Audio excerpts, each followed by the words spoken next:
हमेशा नशे और ऐसी चीजों से दूर रही और महफूज रही। इसी मैसेज के साथ ये मूवी इनकी शुरुआत होती है एक लड़की को दिखाने से जो जंगल में भाग रही थी। अब ये लड़की कौन थी ये हमें दिखाया नहीं जाता, पर उसे देखने से लग रहा था जैसे वो कोई बहुत बड़ा काम करके भाग रही हो। इसके बाद ये सीन यहाँ से आता है एक अमेरिकन लड़की पर जिसका नाम तारा है। अब से तारा को मुझे मैं कहकर बुलाना है, यानी इस कहानी में तारा मैं खुद हूँ। मैं अपने दोस्तों के साथ प्लेन के जरिए एक दूसरे शहर जा रही थी, क्योंकि मेरे एक दोस्त जिसका नाम जेक है उसने हमें एक खास पौधे जिसे मशरूम कहा जाता है उसके बारे में बताया था, और उसे वो जगह पता थी जहाँ वो मशरूम्स बहुत ज्यादा होंगे। और इस फिल्म में मशरूम को श्रूम्स कहा गया है। उसने बताया कि वो एक ऐसा पौधा है जिसे खाकर आपको बहुत मजा आता है, आप एक अलग लेवल पर पहुँच जाते हैं, यानी आपको इस तरह के ख्याल आते हैं जो आपने अपनी जिंदगी में कभी सोचे भी नहीं होते, जो ख्यालात आपका दिल खुश कर देते हैं, आपकी गम तकलीफों को भुला देते हैं। खैर, अब जब हम लोग गाड़ी के जरिए जंगल में आगे बढ़ रहे थे तो हमारी गाड़ी से एक जानवर टकराकर मारा जाता है। चेक करने पर हमें पता चला कि वो एक बकरी थी। मेरा दोस्त जैसे उसे देखने नीचे झुका, झट से बकरी ने आँख खोली, जिससे वो बहुत डर गया,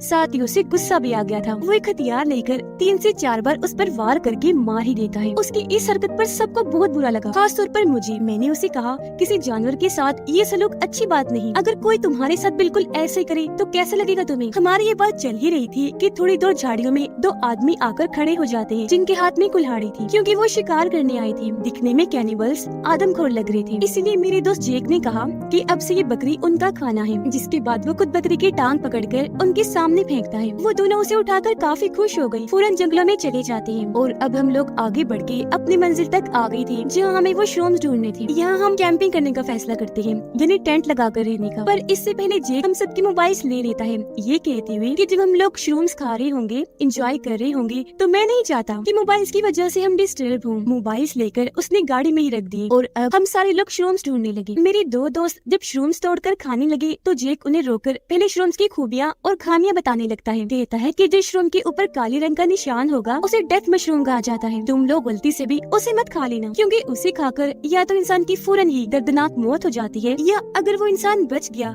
तो पागल हो जाएगा, मतलब उसे अजीबोगरीब ख्याल सताने लगेंगे जिनकी लपेट में आकर वो कुछ भी कर गुजरेगा। और तो और वो इंसान फिर फ्यूचर यानी आने वाला वक्त भी देख सकेगा कि कब क्या अच्छा और बुरा होने वाला है। जेक जब ये सारी बातें बता रहा था तो उसके पास मैं नहीं थी, बल्कि मैं तो अकेली ही जंगल में घूम रही थी, जहाँ मुझे काले निशान वाला डेथ मशरूम दिखा। मैं खुद को रोक नहीं पाई, गलती से मैंने वो खा लिया, जिसके खाते मुझे सपनों जैसे ख्याल आने लगे। मेरी हालत भी बहुत खराब हो गई, क्योंकि मुझे जोर के झटके लग रहे थे। इसी के साथ मुझे ये दिखने लगा कि आगे क्या होने वाला है। मैंने देखा कि मेरा दोस्त जेक मुझे बचाने आ रहा है। हुआ भी ऐसा ही। थोड़ी देर बाद जब वो मेरे पास आया तो मेरी ऐसी हालत देखकर घबरा गया, फौरन उठाकर यहाँ से वापस ले आता है। मेरे दोस्त ने मुझे टेंट में सुला दिया ताकि मैं थोड़ा आराम कर सकूं, पर मुझे नींद नहीं आ रही थी, बल्कि ख्याल बार बार दिखाई दे रहे थे। मेरे सारे दोस्त टेंट्स के बाहर आग जलाकर बैठे एंजॉय कर रहे थे और उनके बीच खूब बातें हो रही थी। तभी उन्हें जेक एक भूतिया कहानी सुनाने लगता है जो यहाँ पास के चिल्ड्रंस होम की थी, जहाँ बेघर बच्चे रहा करते थे, जो अब एक खंडर बन चुका है। जेक बताता है कि काफी सालों पहले उस चिल्ड्रंस होम में 2 मास्टर्स रहा करते थे, लेकिन वो दोनों मास्टर के नाम पर शैतान थे। उनमें से एक बहुत ही जालिम था जो बच्चों पर बहुत जुल्म किया करता था। उसका नाम ब्लैक मास्टर था। अगर कोई उनके खिलाफ कार्रवाई भी करता तो वो बच्चों को बहुत बुरी तरह मार दिया करता था। फिर तभी वहाँ 2 बच्चे आए जो भाई थे, और वो चिल्ड्रंस होम पर पत्थर फेंकने लगे, लेकिन बदकिस्मती से वो दोनों भाई ब्लैक मास्टर के हाथ लग गए। वो उन्हें पकड़कर स्टोर रूम में ले गया। एक भाई को फांसी पर लटकाकर मार देता है, जबकि दूसरे को वही छोड़ दिया ताकि वो अपने भाई को लटका हुआ देखे और तड़पे। इस बात से वो बच्चा गुस्से में आग बगोला हो गया। उसी रात उसने दोनों मास्टर्स के खानों में वो डेथ मशरूम मिला दी, जिससे ब्लैक मास्टर पागल हो गया। उसे भी अजीबोगरीब ख्याल आने लगे, जबकि उसका दूसरा भाई मारा गया। उसके बाद जो हुआ वो बहुत खतरनाक था। उसी रात 70 से ज्यादा लोगों को चीर फाड़ करके बड़ी बेरहमी से मार दिया गया, पर ऐसा किसने किया था कोई भी नहीं जानता था। अगली सुबह जब पुलिस छानबीन करने आई तो उन्हें वहाँ लाशों के साथ साथ वो बचा हुआ भाई मिला। सिर्फ एक लाश वहाँ से गायब थी, और वो थी ब्लैक मास्टर की। तभी से लोगों का मानना है कि आज भी इस जंगल और उस चिल्ड्रंस होम में ब्लैक मास्टर की आत्मा रहती है, जो यहाँ आए लोगों को बेरहमी से मारता है।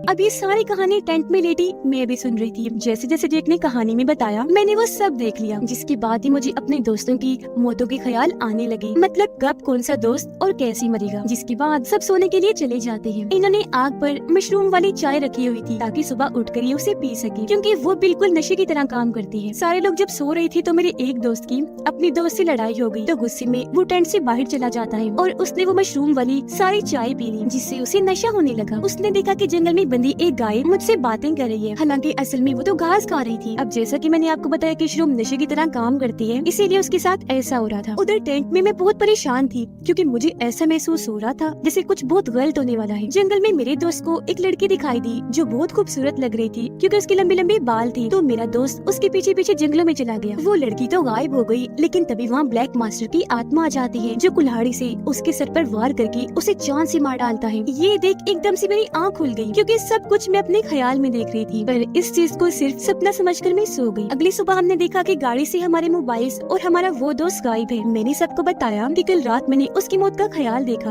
पर किसी ने भी मेरी बात पर यकीन नहीं किया। अब टेंशन में सारे लोग श्रूम्स वाली वही चाय पी लेती है, जिससे उन्हें भी अजीब होने लगा। सबको लग रहा था कि हमारा वो दोस्त शरारत कर रहा होगा। मोबाइल्स उसी के पास है, तो सब उसको ढूंढने के लिए निकल गए, लेकिन श्रूम वाली चाय की वजह से उन्हें कुछ समझ नहीं आ रही थी कि हम जा कहाँ रहे हैं। इसलिए लड़के और लड़कियाँ एक दूसरे से अलग अलग हो जाते हैं। अब क्योंकि ये आम श्रूम वाली चाय थी, इसलिए उन्हें सिर्फ नशा हो रहा था, ख्याल नहीं आ रही थी। जब मैं और दोनों दोस्तें आगे बढ़ रही थी तो मेरी दोस्तों के बीच लड़ाई हो गई। उनकी भी छत्तापाई हो जाती है, जिस बीच मेरी एक दोस्त गिरती हुई एक गड्ढे में आकर गिरी, जहाँ उसे हमारे उसी गायब दोस्त की लाश मिली, जिसकी हालत बहुत ही खराब थी क्योंकि उसे बुरी तरह काटा गया था। खून में वो लथपथ था। उसकी ऐसी हालत देखकर मेरी दोस्त की भी हालत खराब हो गई। मैंने उसे संभाला, पर सच में उसे देखकर तो मैं खुद भी डर गई। मेरी दोस्त इतनी डरी हुई थी कि रोने लगी। कहती है कि ना तो हमें इस जंगल में आना चाहिए था, ना तारा तुम्हें ब्लैक श्रूम खाने चाहिए थी जब भी तुम्हें अजीबोगरीब ख्याल आ रहे हैं, और ना ही हमें वो नशे वाले चाय पीनी चाहिए थी। अचानक मुझे दिखा कि ब्लैक मास्टर की आत्मा हमारा पीछे करते हुए यहाँ आ रही है। मैं काफी डर गई क्योंकि ये चीज सिर्फ मुझे ही दिखाई दे रही थी। मैंने इस बारे में अपने दोस्तों को बताया, वो भी काफी डर गई और अब हम तीनों यहाँ से भागने लगे। भागते भागते मेरी एक दोस्त हमसे अलग हो गई। मैं भी तेजी से भाग रही थी और बार बार पीछे मुड़कर देखने की वजह से एक पेड़ से टकराकर नीचे गिर गई, जिसके साथ ही मुझे अपने उस दोस्त के बारे में ख्याल आने लगा जो हमसे अलग हो गई थी। मैंने देखा कि वो उन कैनिबल जैसे दिखने वाले भाइयों के घर पहुँच गई है। अचानक वहाँ फिर ब्लैक मास्टर आकर मेरी दोस्त पर हमला कर देता है। फिर अब ख्याल से बाहर आने पर मैं अपनी दूसरी दोस्त के साथ आगे बढ़ी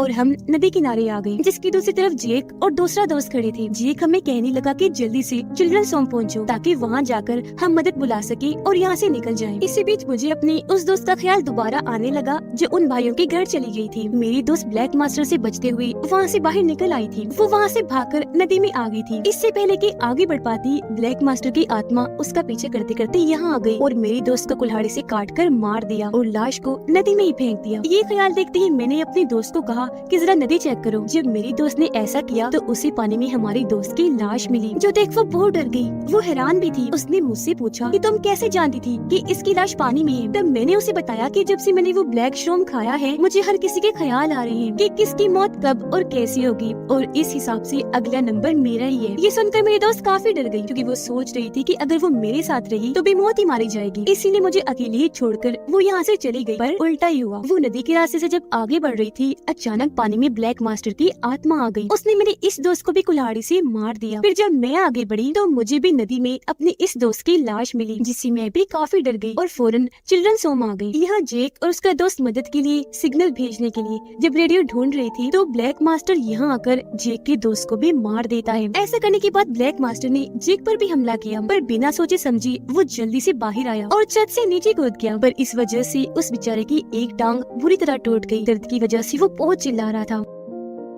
उसकी आवाज सुनकर मैं जल्दी से वहाँ आई, उसे कंधे का सहारा देकर आगे बढ़ने लगी। थोड़ा आगे जाने पर मुझे महसूस हुआ जैसे ब्लैक मास्टर यही आसपास है, इसलिए मैंने जेक को वही पेड़ के सहारे खड़ा किया और खुद कुल्हाड़ी लेकर ब्लैक मास्टर का काम तमाम करने निकल गई। जिस दौरान पेड़ के ऊपर से ब्लैक मास्टर नीचे आकर जेक पर हमला कर देता है। उसकी आवाज सुनकर मैं फौरन वहाँ आई, पर तब तक काफी देर हो चुकी थी क्योंकि ब्लैक मास्टर जेक को मार चुका था। मैं जोर से चिल्लाई और तभी इधर ब्लैक मास्टर आकर अब मेरे पीछे पड़ गया। उससे बचने के लिए मैं भाग रही थी, लगातार वो भी मेरा पीछा कर रहा था। अचानक ही वो मेरे सामने आ गया। मैं जैसे उसे टकराई, स्क्रीन ब्लैक हो गई और मैं बेहोश। जब मुझे होश आई तो मैंने देखा कि मुझे सर्वाइवर यानी आखिरी जिंदा बची हुई समझकर एम्बुलेंस में ले जाया जा रहा है। साथ ही पुलिस उन दोनों कैनिबल जैसे दिखने वाले भाइयों को शक की बुनियाद पर अपने साथ ले जा रही थी, क्योंकि पुलिस का मानना था कि सारे खून उन्होंने ही किए। अब मुझे जब एम्बुलेंस से ले जाया जा रहा था तो डॉक्टर के फोन की घंटी बजने लगी। उसने जब चेक किया तो फोन मेरे नंबर से आ रहा था। ये देखकर मुझे शुरू से लेकर अब तक सारे ख्याल नजर आने लगे, जिसके साथ साथ ही यहाँ कहानी का सस्पेंस भी खत्म होगा और कहानी एक नया मोड़ लेगी। मैंने ख्याल में देखा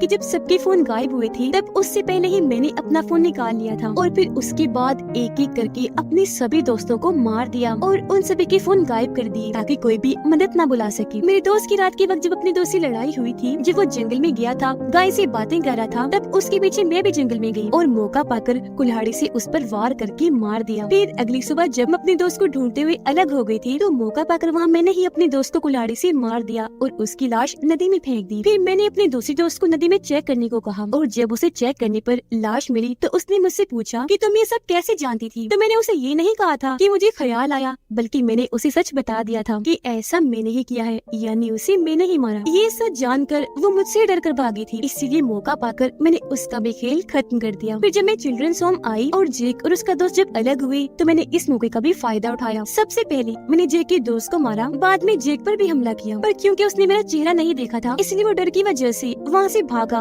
और छत से कूद गया। फिर उसे जंगल में ले जाते वक्त जब मैं कुल्हाड़ी लेकर ब्लैक मास्टर को मारने के बहाने गई तो मैंने उसे जेक को ही मार दिया। उसे मारने के बाद फिर मैंने अपने फोन से पुलिस और डॉक्टर्स को यहाँ बुलाया और उन दोनों भाइयों को इस केस में फंसा दिया जो बेकसूर थे। ख्याल से वापस आने पर मैंने डॉक्टर से मदद मांगी और एकदम वहाँ खामोशी छा गई, जिसके अगले ही पल मैं एकदम से एम्बुलेंस की खिड़की पर आई। मेरे हाथ खून से भरे हुए थे और हाथ में कैंची पकड़ी हुई थी, जिसका मतलब मैंने उस डॉक्टर को भी मार दिया। ऐसा करने के बाद मैं एम्बुलेंस से उतरकर दोबारा जंगलों में भागने लगी और ये शुरुआत वाला सीन है जहाँ उस वक्त तो हमें दिखाया नहीं गया था कि लड़की कौन है, पर यहाँ समझ लग गई कि वो मैं ही थी, यानी तारा। अब यहाँ सवाल ये बनता है कि तारा ने वो सब क्यों किया, तो इसका सिंपल जवाब है उस ब्लैक डेथ मशरूम की वजह से। उसने ही तारा से वो सब करवाया, क्योंकि जेक ने तो मशरूम के बारे में पहले ही सब कुछ बता दिया था कि डेथ मशरूम्स खाने के बाद इंसान को ऐसी चीजें नजर आती हैं जिनके बारे में इंसान कभी सोच भी नहीं सकता और वो इंसान बहुत ही खतरनाक रूप के बाद पागल हो सकता है। और बिल्कुल ऐसा ही तारा के साथ हुआ। डेथ मशरूम्स खाकर वो मरी तो नहीं, बल्कि ब्लैक मास्टर की कहानी सुनकर श्रोम्स ने उसकी दो सोचें बना दी। जहाँ एक तरफ उसे ऐसा लग रहा था जैसे मुझे अपने दोस्तों की मौत का ख्याल आ रहा है कि ब्लैक मास्टर किसे कब और कैसे मारेगा, हालांकि ब्लैक मास्टर जैसा कोई कैरेक्टर कभी था ही नहीं। दूसरी तरफ वो खुद ही एक एक करके अपने दोस्तों को मार रही थी। जब उसे ये बात पता चली तो उसके बाद भी वो नहीं रुकी। हकीकत जानते हुए भी उसने डॉक्टर को मार दिया और जंगलों में भाग गई, जिसका मतलब कि वो अपने दिमाग को नहीं बल्कि उसका दिमाग उसे कंट्रोल कर रहा था, क्योंकि उसका दिमाग डेथ मशरूम खाने की वजह से पागलपन की आखिरी लेवल पर था, इसलिए उससे ये सब करवा रहा था। इसीलिए कहते हैं कि इंसान को किसी भी किस्म का नशा नहीं करना चाहिए, क्योंकि ये नाम ही बुरा है जो आज बेशक आपको सुकून दे रहा है, आपको इससे कोई नुकसान नहीं हो रहा, पर एक दिन ये बुराई खुद को साबित कर ही देती है आपका नुकसान करके। तो इसीलिए हमेशा नशे और ऐसी चीजों से दूर रहें और महफूज रहें। इसी मैसेज के साथ ये मूवी इधर ही खत्म हो जाती है।